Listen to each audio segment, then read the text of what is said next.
Good afternoon, all of you. Welcome in online class of Urmila Devi PG College, Rasar Barod, Prayagraj. Myself Neeraj Tiwari. पिछले video lecture में हमने आपको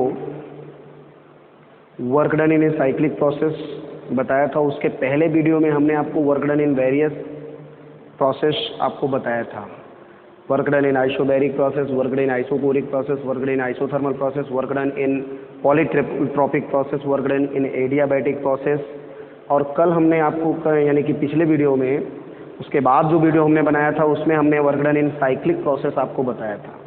और उससे related cyclic process का work done हमने आपको बताया था. वर्क डन इन साइक्लिक प्रोसेस हमने आपको दिखाया था कि जो साइक्लिक प्रोसेस में जब हम एक क्लोज्ड कर्व के लिए वर्क डन फाइंड करते हैं तो वर्क डन हमारा जो होता है उस क्लोज्ड कर्व से यानी कि उस क्लोज्ड कर्व जो होता है जितनी एरिया को इनक्लोज करता है, क्लोज्ड कर्व से इनक्लोज जो एरिया होती है उस एरिया का जो उस वर्क यानी कि क्लोज्ड कर्व से इनक्लोज्ड जो एरिया होती है वही एरिया उसका वर्क डन कहा जाता है किसी भी क्लोज्ड कर्व के लिए या क्लोज्ड साइक्लिक प्रोसेस के लिए. तो साइक्लिक प्रोसेस में हमने आपको दिखाया था कि जो क्लोज्ड कर्व हमारा है, क्लोज्ड कर्व की जो एरिया होगी साइक्लिक प्रोसेस जो बनाएगा क्लोज्ड कर्व उससे इनक्लोज्ड जो एरिया होगी वही एरिया वर्क डन कही जाएगी साइक्लिक प्रोसेस के लिए. ठीक है, तो इस प्रकार से हमने आपको वर्क डन साइक्लिक प्रोसेस में बताया था. और एक न्यूमेरिकली प्रॉब्लम हमने कल करके आपको दिखाया था पिछले वीडियो में. और आज के वीडियो लेक्चर में हम आपको उसी न्यूमेरिकली प्रॉब्लम को various process for the work done for various process, आज के वीडियो लेक्चर में हम आपको जो है जो पिछले क्लासेस में पिछले वीडियो में हमने आपको work done in various process में हमने आपको वर्क डन बताया उसी वर्क डन को हम फाइंड करेंगे अलग अलग प्रोसेस से. तो अलग अलग न्यूमेरिकली प्रॉब्लम के आधार पे हम वर्क डन आपको दिखाएंगे. आइसोथर्मल प्रोसेस में वर्क डन हम न्यूमेरिकली प्रॉब्लम में किस प्रकार से सॉल्व करेंगे, किस प्रकार से हम फार्मूले को इम्प्लीमेंट करेंगे, किसी भी न्यूमेरिकल में कैसे हम यूज़ करेंगे उसका. जो भी हमने वर्क डन फाइंड किए हैं वेरियस प्रोसेस में, जैसे कि आइसोबैरिक प्रोसेस में अगर हमारा सिस्टम आइसोबैरिक प्रोसेस में है तो हम न्यूमेरिकली प्रॉब्लम में आइसोबैरिक प्रोसेस में वर्क डन कैसे फाइंड करेंगे, या न्यूमेरिकली प्रॉब्लम में हम आइसोकोरिक प्रोसेस में या आइसोथर्मल प्रोसेस में या साइक्लिक प्रोसेस में हम वर्क डन कैसे फाइंड करेंगे. अलग अलग प्रोसेस में अलग अलग पाथ के थ्रू हम वर्क डन कैसे फाइंड करेंगे. जैसे ग्राफ के अकॉर्डिंगली भी हमने एक आपको क्वेश्चन ग्राफ के अकॉर्डिंगली कल बताया, यानी कल के वीडियो में हमने बताया था, यानी पिछले वीडियो में हमने आपको बताया था एक ग्राफ के अकॉर्डिंगली क्वेश्चन. उसी प्रकार से हम एक नेक्स्ट क्वेश्चन आपको आज हम बता रहे हैं. तो आज हम आपको न्यूमेरिकली प्रॉब्लम पे इस वीडियो में हम डिस्कस करेंगे वेरियस प्रोसेस जो हमने work done for various process में आइसोबैरिक प्रोसेस या work done for isothermal process, isochoric process, adiabatic process, इन सारे प्रोसेसेस में जो वर्क डन हम फाइंड करते हैं उन फार्मूले का इम्प्लीमेंट हम न्यूमेरिकली प्रॉब्लम में कैसे करेंगे ये आज के वीडियो में हम आपको बता रहे हैं. ठीक है, तो पहला न्यूमेरिकल हमारा यहाँ है आज का. द फिगर, यहाँ क्वेश्चन दिया है कि the figure given alongside shows two possible paths AC and ABC for change in gas from state A to C.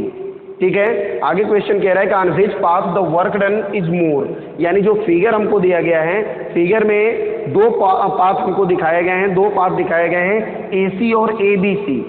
और हमको वर्क डन जो फाइंड करना है for change in gas from state A to C, यानी state जब हमारी gas क्या है, जो हमने गैस लिया हुआ है, जो हमने थर्मोडायनेमिक सिस्टम कंसीडर किया हो. तो हमने आपको बताया कि थर्मोडायनेमिक सिस्टम किसको कहेंगे, थर्मोडायनेमिक सिस्टम हम उसको कहते हैं. यानी कोई भी फाइनाइट क्वांटिटी या कोई रीजन ऑफ स्पेस जिस पे हमारी स्टडी फोकस होगी, थर्मोडायनेमिकल स्टडी हमारी जिस पे फोकस होगी, हमारा सिस्टम कहा जाएगा. जैसे हमने यहाँ गैस को कंसीडर किया तो गैस हमारा यहाँ क्या है, सिस्टम है. तो जो ये गैसीय सिस्टम है ये स्टेट ए से स्टेट सी में जा सकता है दो पाथ से. कैसे, एसी से यानी डायरेक्ट ए से सी पे जा सकता है, या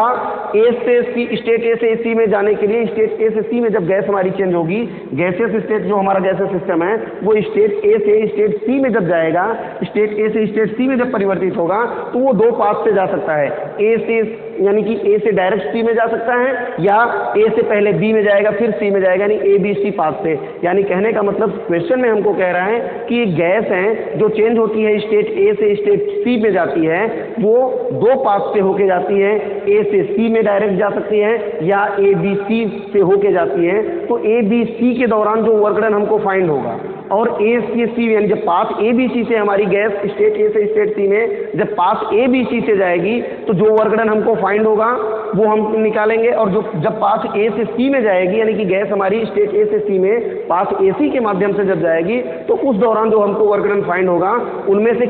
कौन सा वर्क डन हमको मैक्सिमम प्राप्त होगा, यानी किस पास से वर्कडन हमको मैक्सिमम यानी ज़्यादा वर्कडन प्राप्त होगा, उसी की गणना हमको यहाँ करनी है। यहाँ कह रहा है on which pass the work done is more, यानी किस पास से वर्कडन हमारा अधिक प्राप्त होगा, ये हमको देखना है। तो सबसे पहले हम ए से सी पे, यानी कहने का मतलब स्टेट ए से सी पे जाएंगे, पास ए सी से या पास ए बी सी से। तो हम पास ए बी सी से वर्कडन फाइंड कर लेंगे, जो वैल्यू आएगी फिर हम पास ए सी से वर्कडन फाइंड करेंगे, जो वैल्यू आएगी तो उनको कंपेयर करेंगे आपस में, तो हमको क्लियर हो जाएगा। जब उनको कंपेयर करेंगे तो हमको क्लियर मिल जाएगा कि किस पास से वर्कडन हमको ज़्यादा फाइंड होता है या किस पास से वर्कडन हमको कम फाइंड होगा। ये हम आसानी से ज्ञात कर सकते हैं according to the work done in various reversal process. हमने वेरियस प्रोसेसेस में आपको वर्क डन फाइंड कराया है, हमने बताया है। उस प्रकार से हम पास ए बी सी और पास ए सी के थ्रू वर्क डन फाइंड करेंगे, अलग अलग फार्मूले इंप्लीमेंट करके देख के यहाँ से फिगर में देखेंगे, और जिस प्रकार का प्रोसेस होगा उस प्रकार से हम फार्मूले को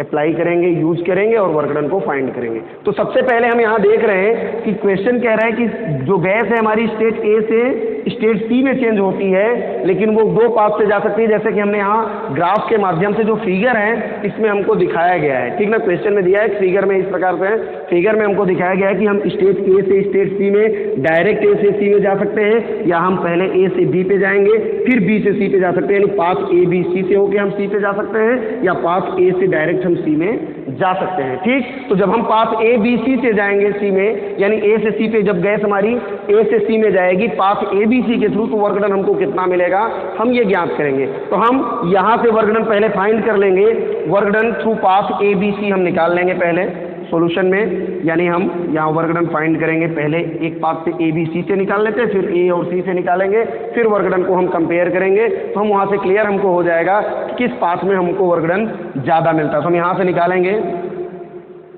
द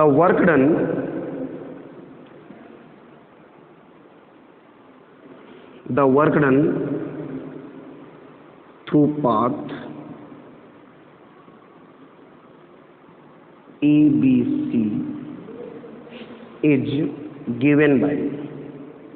पाथ ABC से जब वर्क डन निकालेंगे तो क्या होगा, वर्क डन पाथ ABC से जब हम निकालेंगे, ABC से जाएंगे तो हम वर्क डन पहले पाथ AB से निकाल लें, AB पे वर्क डन निकाल लें, फिर AC पे वर्क डन निकाल लें, फिर दोनों को जोड़ देंगे तो पाथ ABC से हमको वर्क डन मिल जाएगा। दोनों को ऐड कर देंगे, पाथ ABC से हमको वर्क डन निकालना है, यानी कि जब हमारी गैस स्टेट ए से स्टेट सी में जाती है पाथ ABC से, तो वर्क डन पाथ ABC के थ्रू हमको कितना प्राप्त होगा इसकी गणना हमको करनी है। तो पाथ ABC से वर्क डन निकालने के लिए हम क्या करेंगे, सबसे पहले हम स्टेट ए से स्टेट बी में जाएंगे, इस पाथ से हम जा सकते हैं ए से बी पे जाएंगे, बी से सी पे जाएंगे, तो वर्क डन हम ए से बी के, जब हमारा सिस्टम ए से बी पे जाता है तो वर्क डन कितना होता है उसको निकाल लें, फिर जब सिस्टम हमारा बी से सी पे जाता है तो वर्क डन कितना होता है उसको निकाल लें, और दोनों को जब जोड़ देंगे तो पाथ ए बी सी के थ्रू हमको वर्क डन फाइंड हो जाएगा। तो हम यहाँ निकालते हैं the work done through path A B C is given by, यहाँ लिख सकते हैं W A B C is equal to हो जाएगा डब्ल्यू ए बी प्लस हो जाएगा डब्ल्यू बी सी। ठीक है, W A B C is equal to हो जाएगा W A B plus W B C के। सिंस यहाँ देखेंगे, since W A B, path A B हम यहाँ देखते हैं, पाथ ए बी आप देखेंगे तो जब सिस्टम हमारा पाथ ए से बी पे यानी कि स्टेट ए से बी में जाएगा तो किस प्रोसेस को फॉलो करेगा ये हम चेक करते हैं। हमने वेरियस प्रोसेसेस पढ़े हैं, उसमें हम ये चेक करेंगे कि हमारा सिस्टम जब स्टेट ए से स्टेट बी में जाएगा, स्टेट ए से बी पे जाएगा थ्रू पाथ ए बी, तो वो किस प्रोसेस को फॉलो करेगा। यहाँ देखिए स्टेट ए में हम देख रहे हैं, हम ये जानते हैं कि सिस्टम हमारा एक स्टेट से दूसरे स्टेट में जब जाएगा, यानी जब हमारे सिस्टम के स्टेट चेंज होंगे तो हम जानते हैं कि या तो प्रेशर में चेंजिंग होगी या वॉल्यूम चेंज होगा, हम ये जानते हैं। इसी के आधार पे हमको वर्क डन मिलता है। अगर वॉल्यूम चेंज हो रहा है तो हमको वर्क डन मिलेगा, अगर वॉल्यूम हमारा कांस्टेंट है तो हम जानते हैं कि जहाँ पे वॉल्यूम कांस्टेंट होता है वहाँ पे वर्क डन हमको फाइंड नहीं होता है, क्योंकि वॉल्यूम जब कांस्टेंट रहेगा तो सिस्टम हमारा क्या है, केवल प्रेशर, यानी जब हम वर्क डन वहाँ फाइंड करेंगे तो वर्क डन हमारा होता है, वर्क डन का फार्मूला हम जानते हैं, work done is equal to होता है प्रेशर इनटू वॉल्यूम। तो वॉल्यूम जब जीरो हो जाएगा, यानी कहने का मतलब है वॉल्यूम कांस्टेंट रहेगा तो चेंज इन वॉल्यूम डीवी की वैल्यू जीरो आएगी और वर्क डन हमको जीरो फाइंड होगा इन आइसोकोरिक प्रोसेस, हमने पीछे आपको दिखाया है। ठीक, तो सबसे पहले हम देखेंगे कि जब सिस्टम हमारा स्टेट ए से स्टेट बी में जाएगा तो किस प्रोसेस को फॉलो करेगा या किस पाथ को फॉलो करेगा, वो पाथ हमारा किस प्रोसेस को रिप्रेजेंट करेगा। ठीक ना,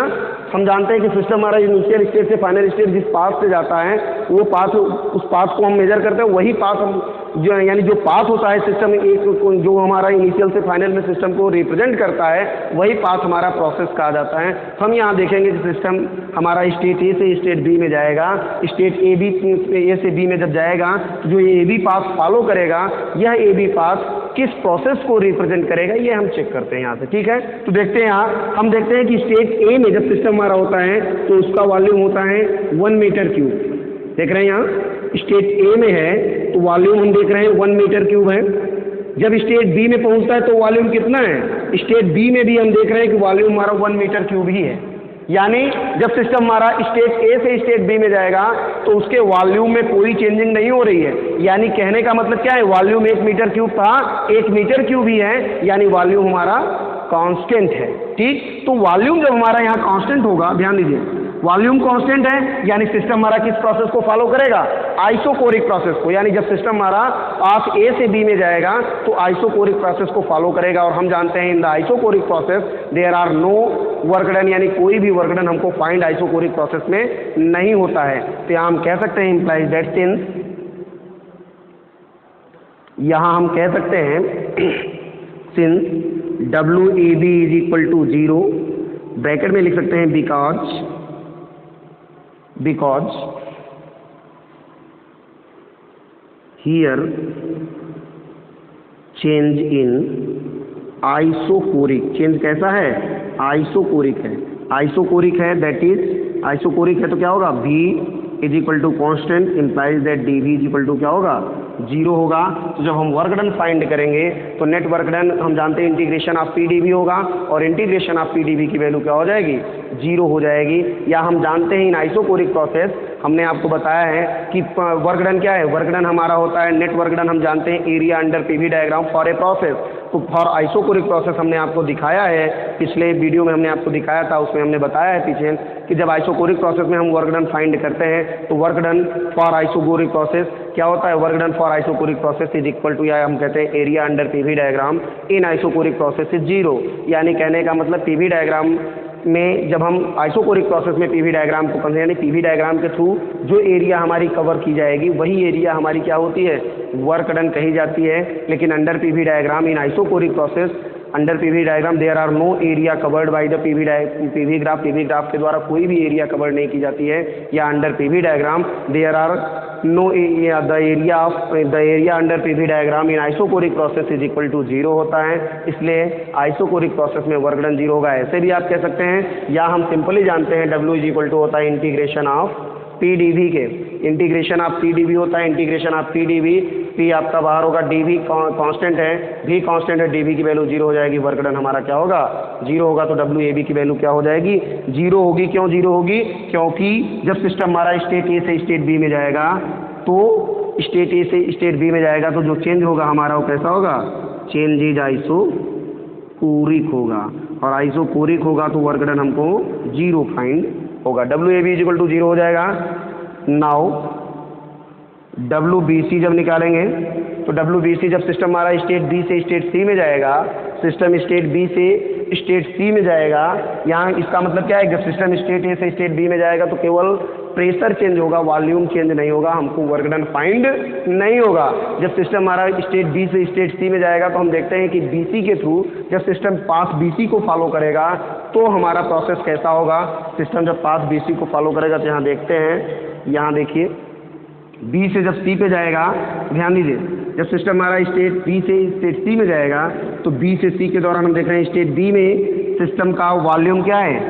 1 मीटर क्यूब है, स्टेट C पे सिस्टम का वॉल्यूम क्या है, 4 मीटर क्यूब है। दिख रहा है, वॉल्यूम हमारा 4 मीटर क्यूब है, यानी वॉल्यूम हमारा चेंज हो रहा है। B से C के दौरान वॉल्यूम तो चेंज हो रहा है, लेकिन प्रेशर हम देखते हैं स्टेट B में जब सिस्टम हमारा होता है तो प्रेशर कितना है, 14 न्यूटन पर मीटर स्क्वायर है, और जब स्टेट सी में होता है सिस्टम तब भी प्रेशर हमारा क्या है, 40 न्यूटन पर मीटर स्क्वायर है। यानी कहने का मतलब प्रेशर हमारा क्या है, कांस्टेंट है, प्रेशर कांस्टेंट रहेगा। जब प्रेशर कांस्टेंट रहेगा तो प्रोसेस हमारा कैसा होगा, आइसोबैरिक प्रोसेस होगा। यानी हम जानते हैं a process in which pressure remains constant is known as isobaric process. तो जब आइसोबैरिक प्रोसेस में होगा सिस्टम हमारा तो आइसोबैरिक प्रोसेस में हम वर्क डन का फार्मूला हमने पढ़ा है, हम डायरेक्टली फार्मूले का यूज करके भी निकाल सकते हैं, या यहाँ हम डायरेक्ट फार्मूले को यूज करके, यानी कि हम फार्मूला जानते हैं आइसोबैरिक प्रोसेस में work done is equal to होता है P into V2 minus V1 होता है, या एरिया अंडर पीवी डायग्राम हम ऐसा भी कंसीडर कर सकते हैं। तो आइसोबैरिक प्रोसेस में जब हम कंसीडर करेंगे area under PV diagram for a process या फॉर आइसोबैरिक प्रोसेस, तो area under PV diagram through path BC जब हम कंसीडर करेंगे तो पाथ बीसी के थ्रू जब एरिया लेंगे तो हमको एरिया कैसी मिलेगी, एक रेक्टेंगल मिलेगा। इस प्रोसेस से भी हम पीवी ग्राफ से भी इसको सॉल्व कर सकते हैं इसके वर्क डन को, और हम डायरेक्ट न्यूमेरिकली प्रॉब्लम यानी कहने का मतलब मैथमेटिकली भी इसको हम सॉल्व कर सकते हैं। हमको आइसोबैरिक प्रोसेस में हमने आपको वर्कडन दिखाया था, वर्कडन हमने निकाला था work done P into V2 minus V1 के, ठीक ना, यानी कि P इंटू DV के इक्विवेलेंट होता है वर्कडन इन आइसोबैरिक प्रोसेस। लेकिन हम अगर पीवी ग्राफ से सॉल्व करना चाहते हैं तो ग्राफ से भी हम सॉल्व कर सकते हैं। ग्राफ में हम जानते हैं कि नेट वर्कडन जो हमारा होता है वो हमने आपको बताया कि area under PV diagram for a process, किसी भी प्रोसेस के लिए पीवी डायग्राम के थ्रू या पीवी ग्राफ के थ्रू जो कवर्ड एरिया होगी वही कवर्ड एरिया हमारी नेट वर्कडन कही जाएगी। तो हम जब आइसोबैरिक प्रोसेस में कंसीडर करेंगे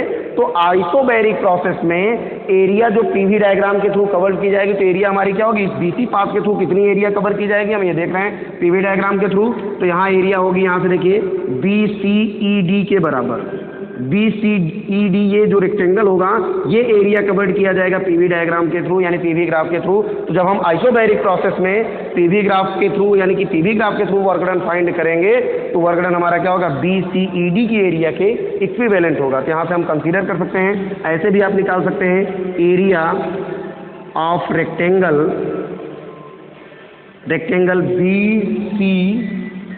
BCED, ठीक है, BCED कंसीडर कर सकते हैं एरिया ऑफ रेक्टेंगल। तो यहाँ रेक्टेंगल की एरिया जब आप निकालेंगे तो हो जाएगा क्या, BC इंटू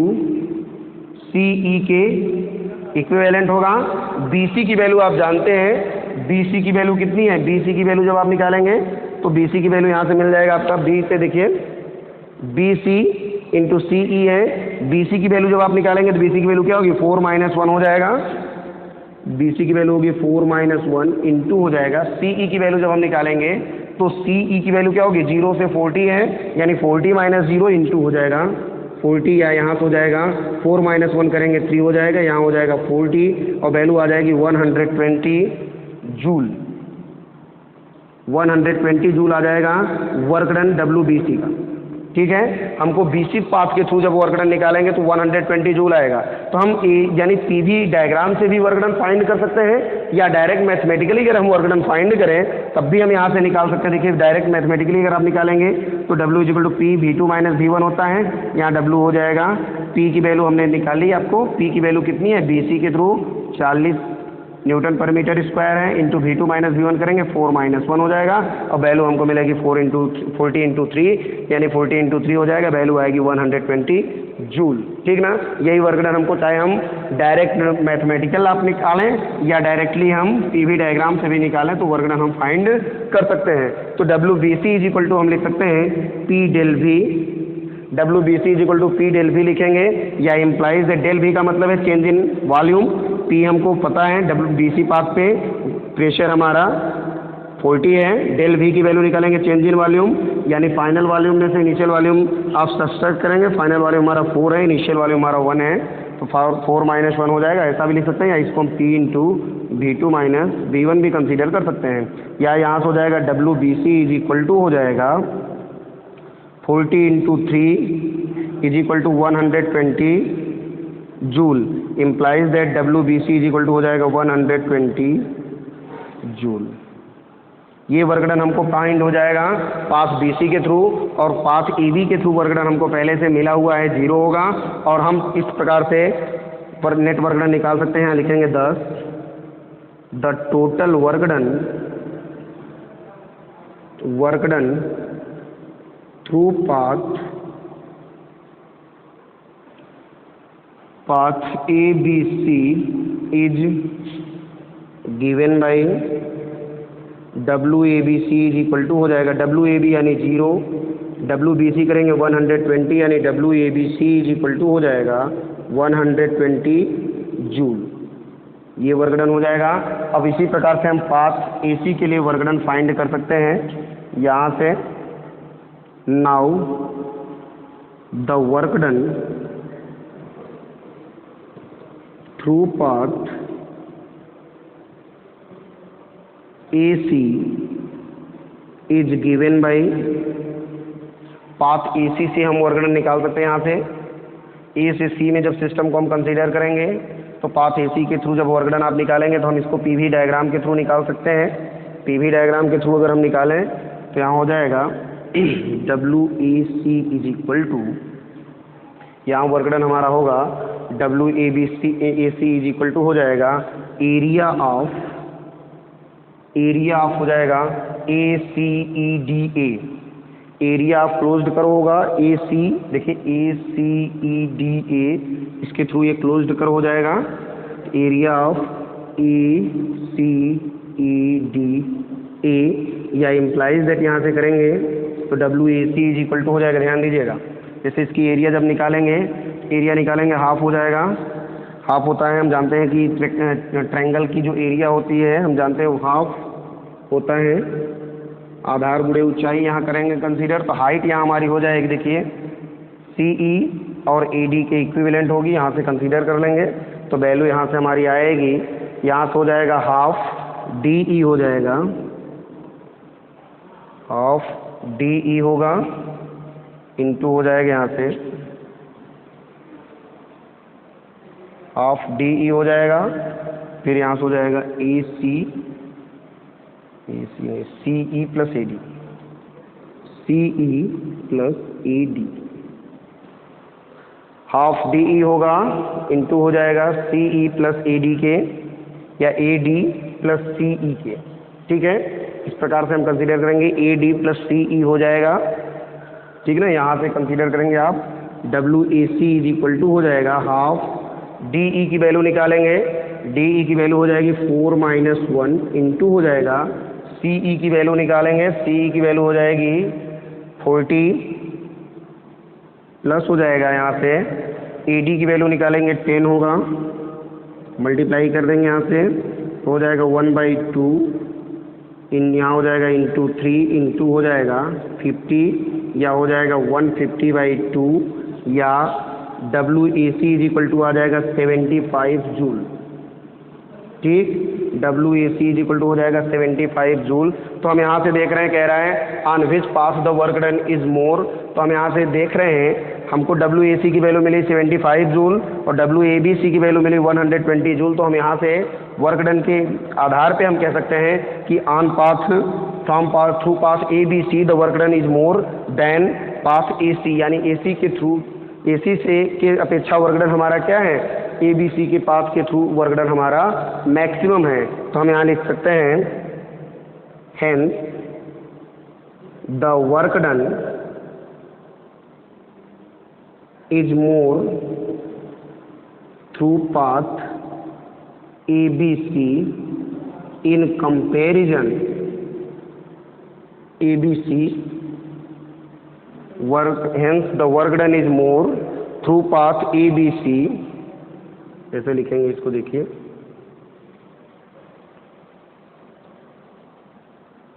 नीचे नेट लिखेंगे hence, या इसको इक्वेशन 1 मान लें, इसको इक्वेशन 2 मान लें। यहाँ से हम कह सकते हैं hence from equation 1 and 2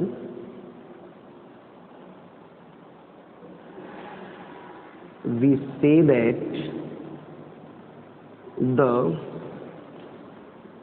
या कह सकते हैं we can say that the work done through path ABC is more in comparison to AC, ठीक। यानी पाथ ABC के थ्रू वर्कडन हमारा मैक्सिमम होगा इन कंपैरिजन टू AC। इस प्रकार से हम वर्कडन को फाइंड कर सकते हैं। सबसे पहले हम ABC के थ्रू वर्कडन फाइंड करेंगे, तो ABC के थ्रू वर्कडन फाइंड करने के लिए हमको क्या करना होगा, सबसे पहले हम पाथ AB के थ्रू वर्कडन निकालें प्लस पाथ BC के थ्रू, तो हमको ABC के थ्रू वर्कडन मिल जाएगा। तो वर्कडन थ्रू ABC के लिए हम लिखेंगे WAC ABC is equal to हो जाएगा WAB प्लस WBC के। WAB की वैल्यू 0 होगी क्योंकि WAB जब हमारा वर्क डन WAB के थ्रू लेंगे तो स्टेट ए से बी में जब सिस्टम जाएगा तो थ्रू किस पाथ से होके जाएगा, यानी जो हमारा पाथ होगा आइसोकोरिक चेंज होगा, आइसोकोरिक चेंज होगा इसलिए WAB की वैल्यू 0 होगी। और ये हमारा आइसोबैरिक होगा तो आइसोबैरिक के केस में हम यहाँ से लिख सकते हैं, आइसोबैरिक के केस में हम जानते हैं कि वर्क डन हमारा होता है P del V के बराबर PV2 माइनस V1 के। इस प्रकार से हम वर्क डन फाइंड कर लेंगे। यहाँ से WBC के थ्रू वर्क डन मिलेगा, नेट वर्क डन निकालेंगे, दोनों को ऐड कर देंगे, वैल्यू आ जाएगी 120 जूल इसके लिए। और फिर यहाँ से हम वर्क डन निकाल लेंगे थ्रू पाथ AC के थ्रू जब निकालेंगे तो AC के थ्रू जब वर्क डन निकालेंगे तो AC के थ्रू वर्क डन यानी एरिया अंडर PV डायग्राम हम निकालते हैं तो एरिया अंडर PV डायग्राम हमको क्या मिलेगा वो हम वैल्यू निकालेंगे। एरिया अंडर PV डायग्राम हमको मिल जाएगा, यहाँ से WAC इक्वल टू हो जाएगा एरिया ऑफ ACEDA, इस एरिया अंडर PV डायग्राम से यानी ACEDA से घिरी हुई जो एरिया होगी यही हमारा वर्क डन होगा। तो WAC की वैल्यू निकालेंगे, हाफ हो जाएगा DE यानी इसका बेस, फिर इसमें इंटू हाइट हो जाएगा, हाइट हम यहाँ लेंगे CE प्लस AD ये हमारी हाइट हो जाएगी। इस प्रकार से हम यहाँ निकालेंगे 1/2 हो जाएगा, DE की वैल्यू होगी 4 - 1 इंटू हो जाएगा 40 + 10 इज इक्वल टू यहाँ से आ जाएगी वैल्यू 1/2 हो जाएगा, 4 - 1 करेंगे 3 होगा, 40 + 10 इज इक्वल टू 50 हो जाएगा, मल्टीप्लाई करके 2 से डिवाइड कर देंगे, वैल्यू आएगी 75 जूल। तो हम यहाँ से देख रहे हैं दोनों को कंपेयर करेंगे, दोनों रिलेशन को WABC के थ्रू यानी कि work done through path ABC is maximum in comparison to path AC। तो इस प्रकार से हम कह सकते हैं कि hence from equation 1 and 2 we can say that the work done through path ABC is more in comparison to AC, यानी AC के थ्रू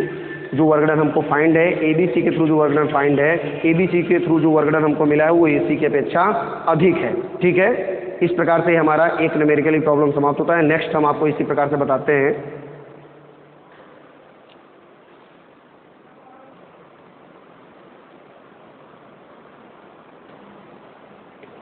ठीक है, देखिए नेक्स्ट वीडियो नेक्स्ट न्यूमेरिकल आपको बताते हैं। पिछले न्यूमेरिकल में हमने आपको एक ग्राफ के थ्रू वर्क डन फाइंड कराया पाथ ABC और AC के थ्रू। उसमें हमको पूछा था कि किस पाथ से वर्क डन हमको मैक्सिमम मिलेगा, तो हमने आपको दिखाया दोनों वर्क डन फाइंड करते तो हमको दिख रहा है कि 120 जूल मिलता है WABC के थ्रू, WAC के थ्रू हमको मिलता है 75 जूल। तो जाहिर सी बात है कि WABC के थ्रू वर्क डन मैक्सिमम होगा। ठीक है, नेक्स्ट क्वेश्चन हमारा है, केवल देखिए क्वेश्चन को देखना है, समझना है। अगर ग्राफ के अकॉर्डिंगली जनरली आपके DSC पार्ट 1 में जब आप देखेंगे तो इस प्रकार के क्वेश्चन जनरली एग्जाम में नहीं पूछे जाते हैं, बट अपने नॉलेज के लिए आप देख सकते हैं।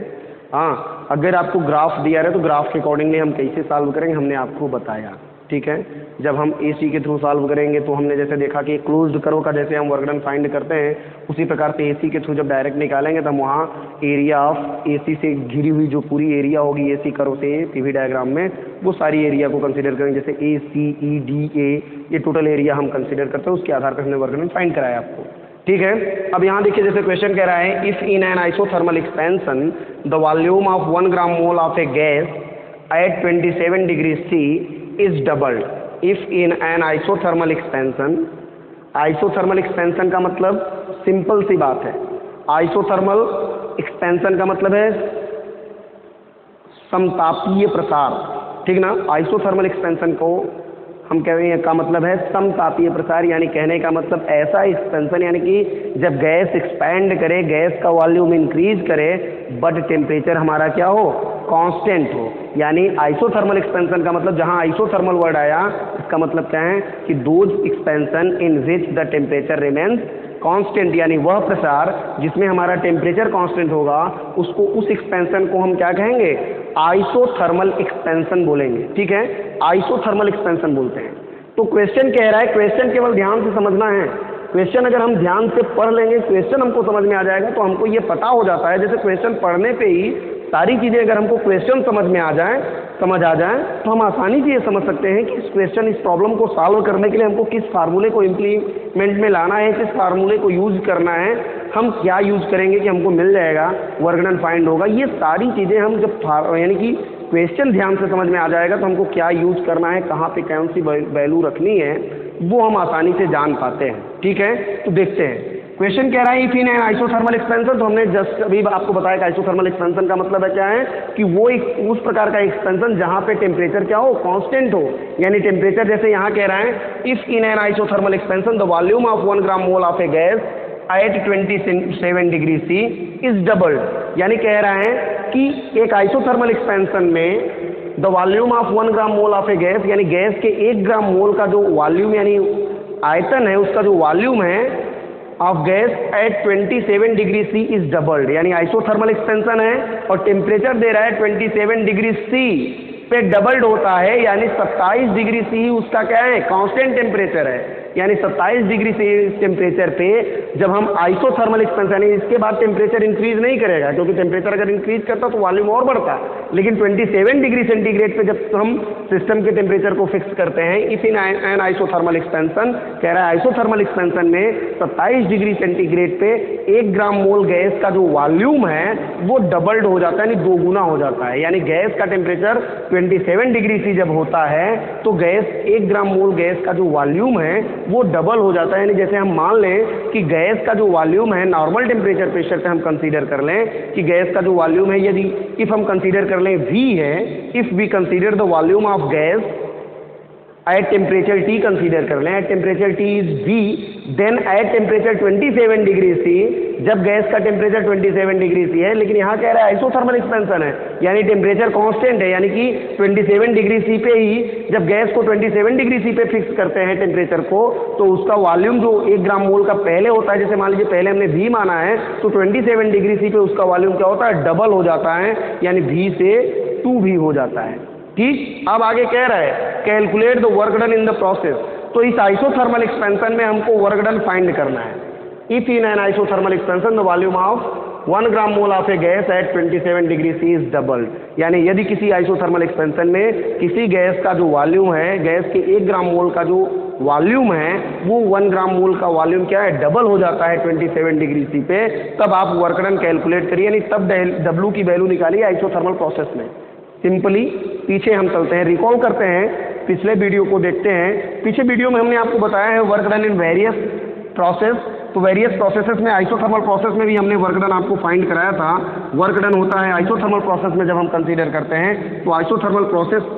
हम किसको कहते हैं, आइसोथर्मल प्रोसेस में हम सिंपली आइडियल गैस इक्वेशन का state, equation of state for ideal gas हमने कंसीडर किया था। Equation of state ideal gas के लेते हैं PV इक्वल टू RT होता है, R जहाँ एक कांस्टेंट है, कैरेक्टरिस्टिक कांस्टेंट होता है गैस का, और T क्या है, टेम्परेचर है, ठीक ना, T टेम्परेचर है। लेकिन जब हम आइसोथर्मल प्रोसेस में लेंगे तो टेम्परेचर हमारा क्या होगा, कांस्टेंट होगा। जब टेम्परेचर कांस्टेंट होगा तो हम इसी को क्या लिख सकते हैं, PV equal to constant consider करते हैं। इसी को कांस्टेंट, इसी फार्मूले को, इसी इक्वेशन को हमने कंसीडर करके आइसोथर्मल एक्सपेंशन में, आइसोथर्मल प्रोसेस में वर्क डन फाइंड कराया था। वर्क डन हमको W इक्वल टू मिलता है P1V1 log of V2 by V1 के, ठीक है, P1V1 log of V2 by V1, या इसी आइसोथर्मल प्रोसेस में हम जानते हैं कि PV is equal to constant होता है, यानी PV इज इक्वल टू हम लिख सकते हैं P1V1 is equal to P2V2 लिख सकते हैं, यानी P1V1 इज इक्वल टू हम आइसोथर्मल एक्सपेंशन में P2V2 लिख सकते हैं, ठीक ना, क्योंकि PV is equal to constant होता है, नहीं प्रेशर वॉल्यूम का जो मल्टीप्लीकेशन होगा ऑलवेज कॉन्स्टेंट होगा, तो P1V1 की जो वैल्यू होगी वही P2V2 की भी होगी, P3V3 की होगी, P4V4 की होगी, इस प्रकार से। तो P1V1 इक्वल टू P2V2 होता है। यहाँ हमने आपको दिखाया था कि P1 by P2 equal to हम लिख सकते हैं V2 बाई V1 को, तो यही फार्मूला हम बना सकते हैं। W इक्वल टू हो जाएगा P1V1 log E हो जाएगा P1 बाई P2, अगर प्रेशर दिया है तो इस प्रकार से फार्मूला हम लगा सकते हैं। अब यहाँ देखिए, जैसे हमको P1V1 तो इनिशियल, यानी कि यहाँ प्रेशर वॉल्यूम तो हमको पता नहीं है, हम इसको थोड़ा सा और भी चेंज कर सकते हैं, क्योंकि हम जानते हैं PV इक्वल टू कांस्टेंट होता है, तो यहाँ हम जानते हैं PV इक्वल टू RT होता है। तो जब PV इक्वल टू P1V1 होता है, P1V1 इक्वल टू P2V2 होता है, तो हम यहाँ लिख सकते हैं P1V1 is equal to P2V2 is equal to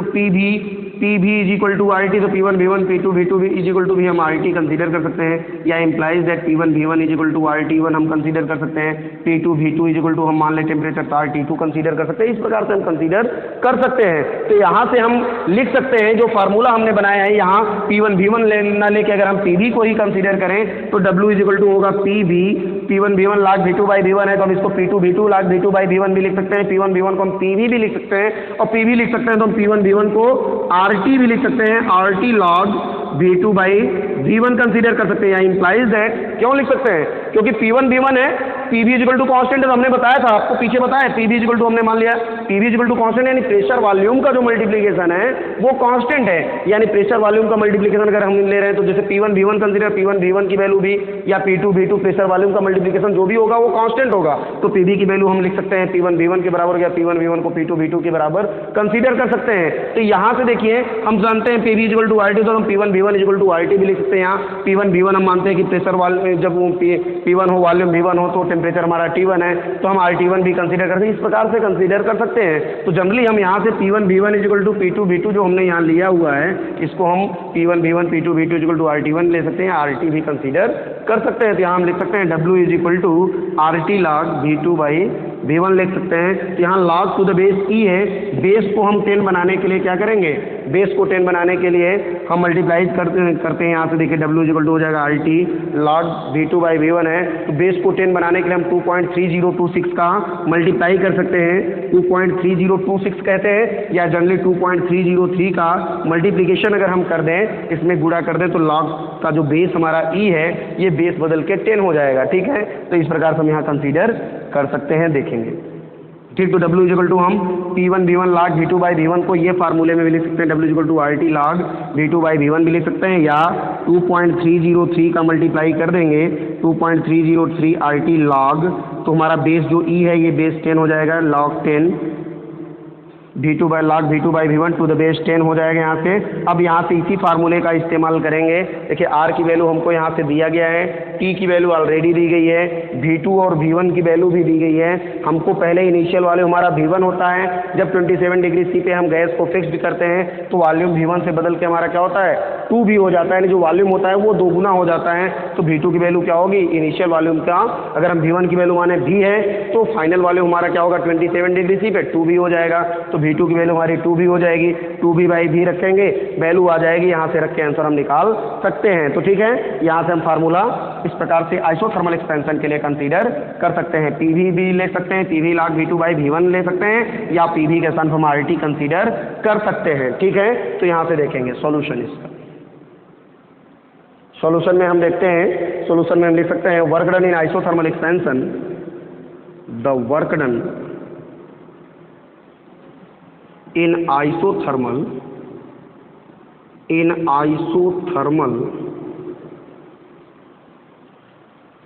expansion is given by, isothermal expansion में हम वर्क डन कंसीडर करेंगे, तो आइसोथर्मल एक्सपेंशन में W equal to P1 V1 log V2 by V1 हमने आपको बताया था, तो P1 V1 को हम RT भी लिख सकते हैं, हम यहाँ कंसीडर कर सकते हैं W इक्वल टू हो जाएगा RT log to the base E V2 by V1 के, या implies that W is equal to हम कह सकते हैं 2.303 से मल्टीप्लाई कर देंगे तो वैल्यू आ जाएगी यहाँ से RT log E, हमारा बेस चेंज हो जाएगा 10 हो जाएगा, वैल्यू आ जाएगी V2 बाई V1 के। According to question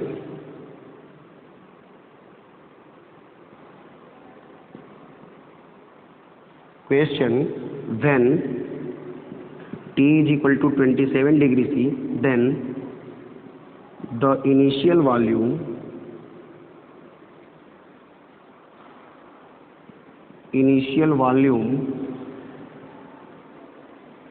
V1 is equal to हम मानते हैं V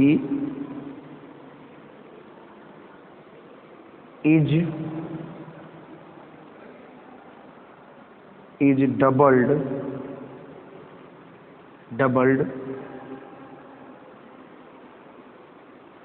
according to question when T is equal to 27 degree C, then the initial volume V1 is equal to V is doubled,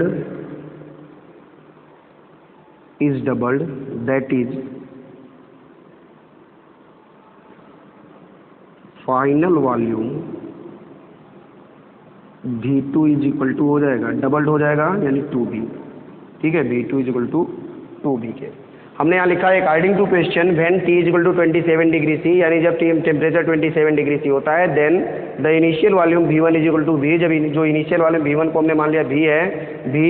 is doubled, that is final volume जो हमारा होगा V2 is equal to कितना होगा, is doubled, यानी कि initial volume हमारा double हो जाएगा, तो इनिशियल वॉल्यूम को हमने V माना तो फाइनल वॉल्यूम हमारा क्या हो जाएगा 2V हो जाएगा, ठीक है। इस प्रकार से हम यहाँ लिख सकते हैं दैट इज, यहाँ लिख सकते हैं 10 यहाँ लिख सकते हैं, यहाँ लिख देंगे since T is equal to 27 degree C, ठीक ना। 27 डिग्री C को हम केल्विन में कंसीडर करेंगे। 27 प्लस हो जाएगा 273 का को ऐड कर देते हैं तो डिग्री सेंटीग्रेड केल्विन में चेंज हो जाता है,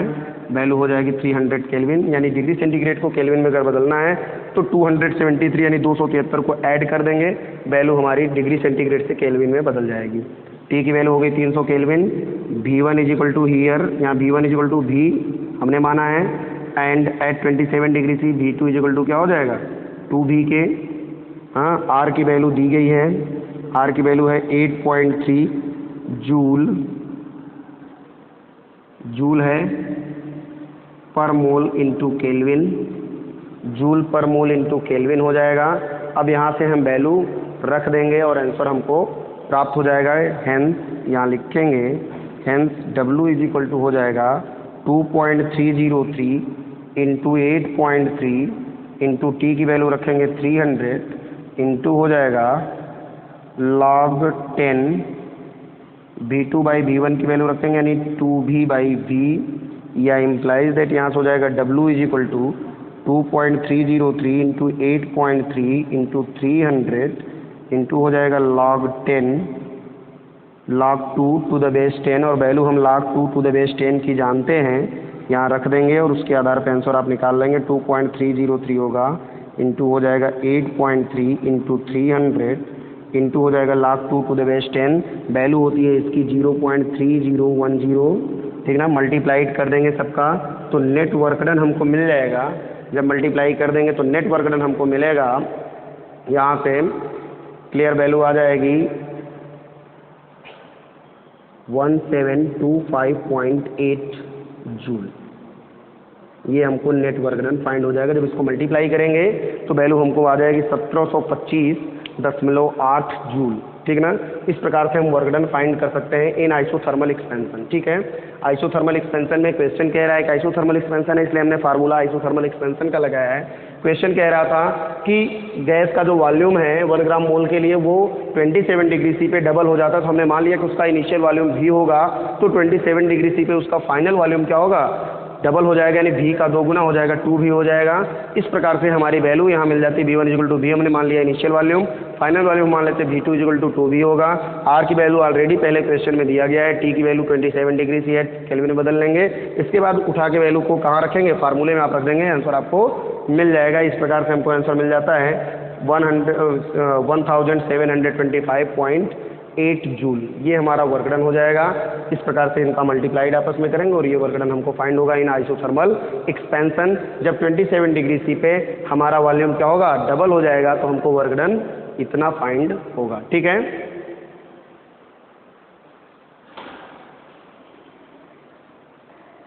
ठीक है, पिछला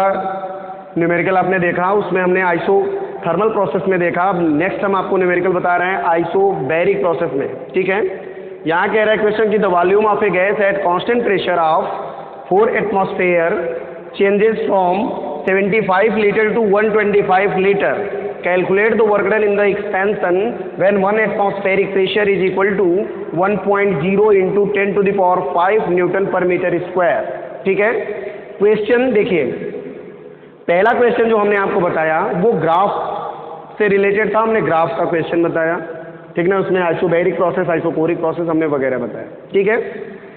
दूसरा क्वेश्चन हमने आइसोथर्मल एक्सपेंशन पे बताया, तीसरा हम आइसोबैरिक प्रोसेस पे आपको बता रहे हैं। जब डायरेक्टली वैल्यू इस प्रकार से दी रहे तो आइसोबैरिक प्रोसेस अगर है तो हम क्या करेंगे, कैसे यूज करेंगे। सिंपली आपके माइंड में बात आ गई होगी, ऊपर से ही कह रहा है क्वेश्चन कि the volume of a gas at constant pressure. जैसे ही कांस्टेंट की बात आई, प्रेशर कांस्टेंट की बात आई, हमारे मन में बात आ जाती है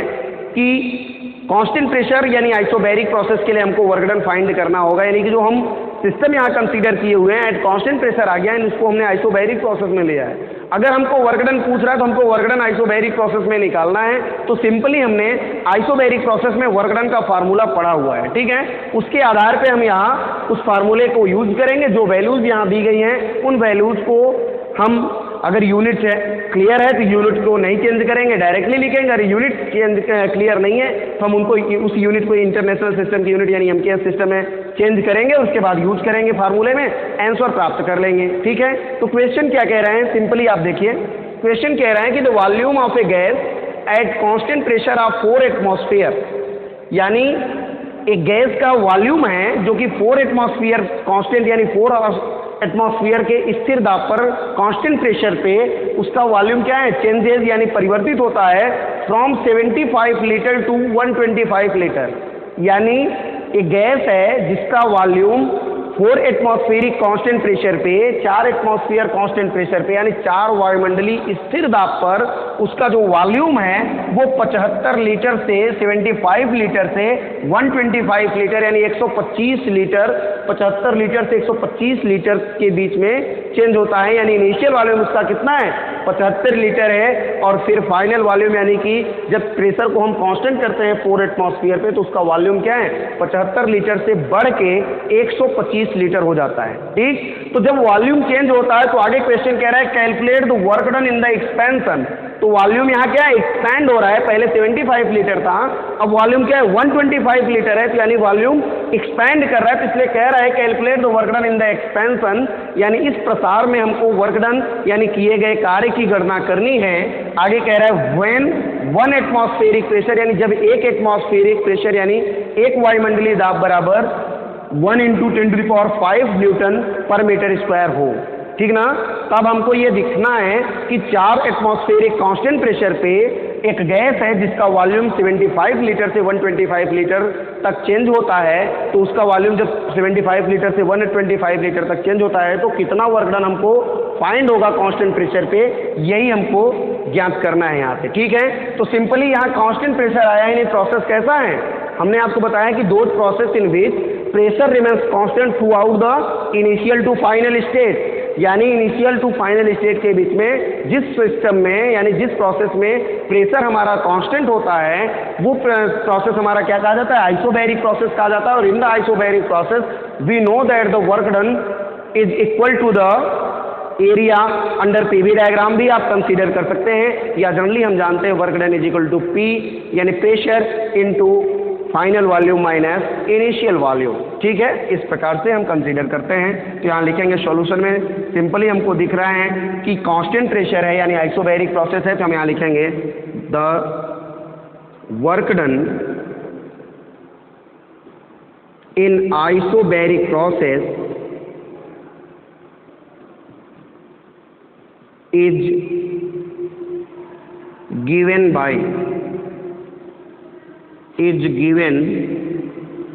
बाय आइसोबैरिक प्रोसेस में हमने वर्क डन का फार्मूला पढ़ा है P इंटू डेल बी आप कह सकते हैं, या V2 minus V1। Here given that, यहाँ दिया गया है, क्या दिया गया है, क्वेश्चन में हमको दिया गया है V1 यानी इनिशियल वॉल्यूम, सबसे पहले वॉल्यूम यानी 75 लीटर को हमने कल ही आपको बताया था, कल के वीडियो में हमने पिछले वीडियो में आपको बताया कि लीटर को हमको मीटर में बदलना है, तो 1 लीटर इज इक्वल टू होता है 10⁻³ मीटर क्यूब। तो 75 लीटर को बदलेंगे तो हो जाएगा 75 इंटू 10⁻³ मीटर क्यूब। यहाँ लिख लेंगे चूंकि 1 लीटर इज इक्वल टू होता है 10⁻³ metre cube.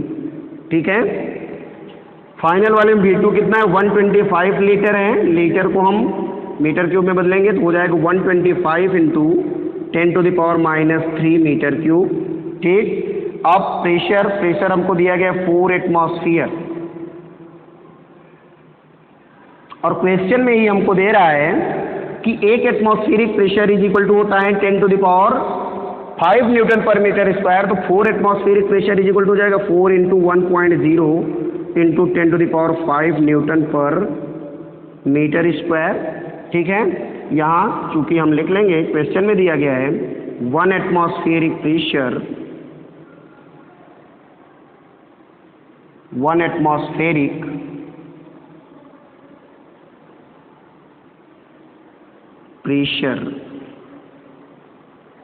Pressure is equal to होता है 1.0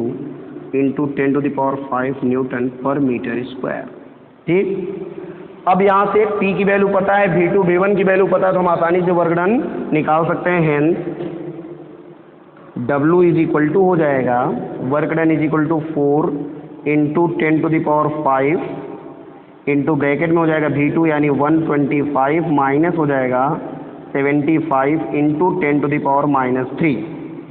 W इज इक्वल टू होगा 4 into 10 to the power 2 -3, 10 to the power 5 से जब मल्टीप्लाइड होगा तो रूट क्या होगा, पावर क्या होते हैं आपस में सब्सट्रैक्ट या ऐड हो जाते हैं, तो 5 - 3 हो जाएगा 2 हो जाएगा। 4 इंटू 10 टू द पावर 2, 125 - 75 करेंगे तो वैल्यू हमको कितनी मिलेगी, इंटू हो जाएगा 50, ठीक, या वैल्यू आ जाएगी यहाँ से 200 इंटू 10 टू द पावर 2, या implies that W is equal to हो जाएगा 200 इंटू 10 टू द पावर 2 करेंगे और वैल्यू यहाँ से आ जाएगी, या यहाँ से हम लिख सकते हैं 2 into 10 to the power 2 into 10 to the power 2,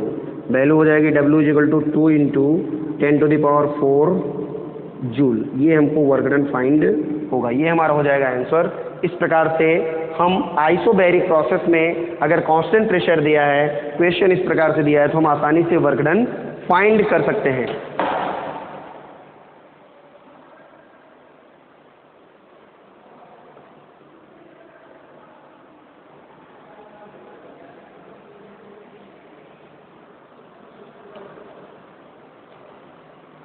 ठीक है, next question, a cylinder is filled with 32 kg of oxygen at 1 atmosphere. The temperature of gas is 627 degrees C. If the pressure of gas is tripled, keeping temperature at constant, calculate the work done. Question कह रहा है कि ये gas है, ये cylinder है, एक cylinder है जो कि 32 kg ऑफ ऑक्सीजन के 32 kg वेट से भरा हुआ है एट 1 एटमॉस्फेयर, यानी 1 एटमॉस्फेयर प्रेशर पे। आगे कह रहा है the temperature of gas is 627 degree, यानी 627 डिग्री सेंटीग्रेड टेम्परेचर है। आगे कह रहा है if the pressure of gas is tripled, यानी यदि प्रेशर को 3 गुना कर दिया जाए, keeping temperature at constant, temperature को कांस्टेंट रखे तो वर्क डन क्या होगा, ठीक, यानी जब टेम्परेचर कांस्टेंट हो गया यानी प्रोसेस हमारा क्या हो गया, आइसोथर्मल हो गया, ठीक ना। तो सॉल्यूशन में डायरेक्टली प्रोसेस आइसोथर्मल है, तो हम यहाँ लिख सकते हैं इन एन आइसोथर्मल प्रोसेस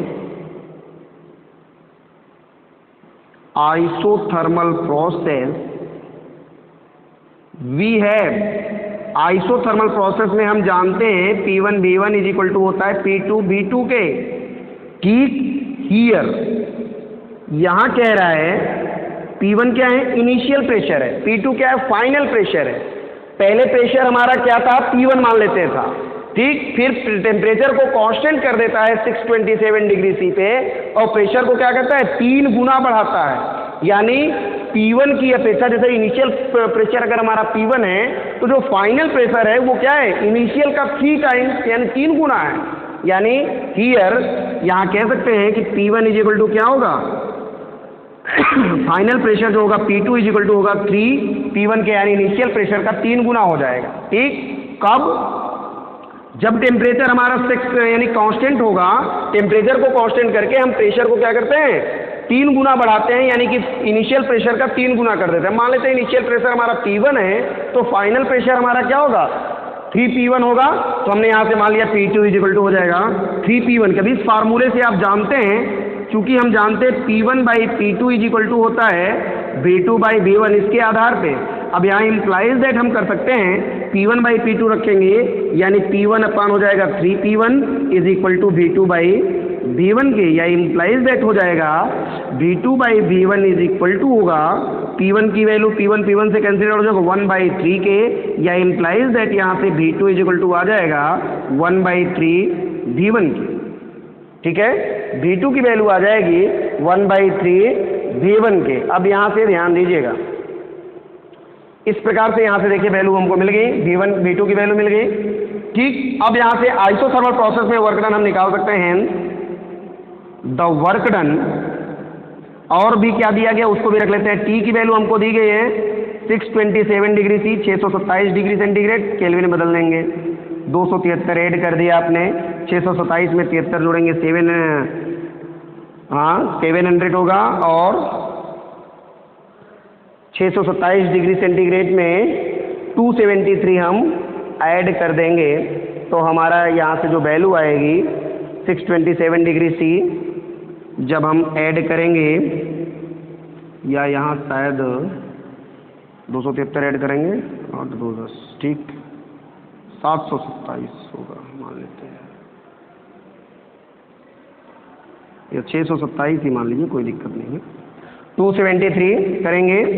तो ऐड करेंगे 7 3 हो जाएगा 10, 10 होगा 900 केल्विन हो जाएगा यहाँ से। और आर की वैल्यू ऑलरेडी हम जानते हैं 8.3 होता है जूल पर मोल इंटू केल्विन, ठीक है, पर मोल इंटू केल्विन होता है, ठीक। अब फार्मूला हम जानते हैं 10 the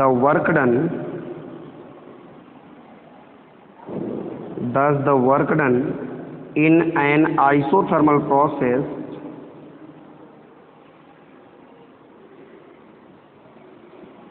is given by, isothermal process में वर्क डन निकालेंगे, हम जानते हैं क्या होगा 2 अभी पीछे हमने बताया था 2.303 RT log 10 V2 by V1 के, या इम्प्लाइज दैट हो जाएगा 2.303 इंटू हो जाएगा R की वैल्यू होगी 8.3, T की वैल्यू होगी 900 इंटू हो जाएगा log 10, V2 की वैल्यू 1/3 V1 अपान V1 हो जाएगा, V1 से कट जाएगा 1/3 आपका बचेगा, यहाँ से वैल्यू आ जाएगी 2.303 इंटू 8.3 इंटू 900 हो जाएगा, ठीक है। log 10 1/3 की वैल्यू यहाँ आएगी, log 10 1/3 की जो वैल्यू होगी वैल्यू हो जाएगी -0.4771 होगी। अब इनका सबका मल्टीप्लाइड आपस में कर देंगे, W is equal to multiply करेंगे, तो मल्टीप्लाइड करेंगे यहाँ से, देखिए मल्टीप्लिकेशन कर लीजिएगा, देखिए क्वेश्चन हम लगा के आपको दिखाते हैं, मल्टीप्लाइड हम करेंगे, ठीक ना।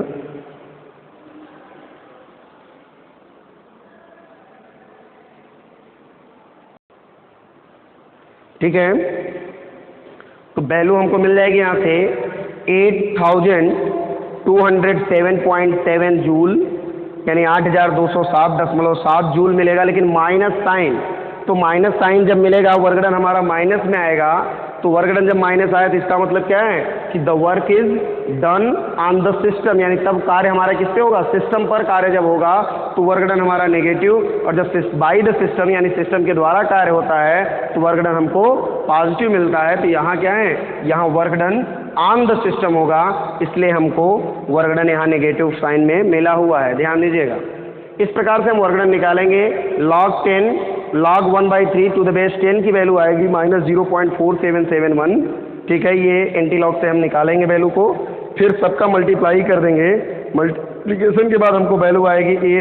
8207 यानी 8207.7 जूल, ये हमारी वैल्यू आएगी। यही हमारा आइसोथर्मल प्रोसेस में वर्क डन होगा, जो ये क्वेश्चन हमको दिया गया है। इस प्रकार से आप वेरियस प्रोसेस में वर्क डन फाइंड कर सकते हैं। अगर ग्राफ दिया रहे तो ग्राफ के आधार पे भी आप वर्क डन निकाल सकते हैं, और डायरेक्ट आइसोबैरिक, आइसोथर्मल और आइसोकोरिक प्रोसेस में तो वर्क डन हमको फाइंड होता ही नहीं है। आइसोबैरिक और आइसोथर्मल प्रोसेस में हम वर्क डन फाइंड कर सकते हैं, ठीक है। इस प्रकार से ये न्यूमेरिकली प्रॉब्लम जो हमने आपको बताया, ये 3-4 न्यूमेरिकली प्रॉब्लम हम आपको बताते हैं। इस प्रकार से हमारा टॉपिक कंसीडर जो हमने किया है वो क्लियर होता है, ठीक है।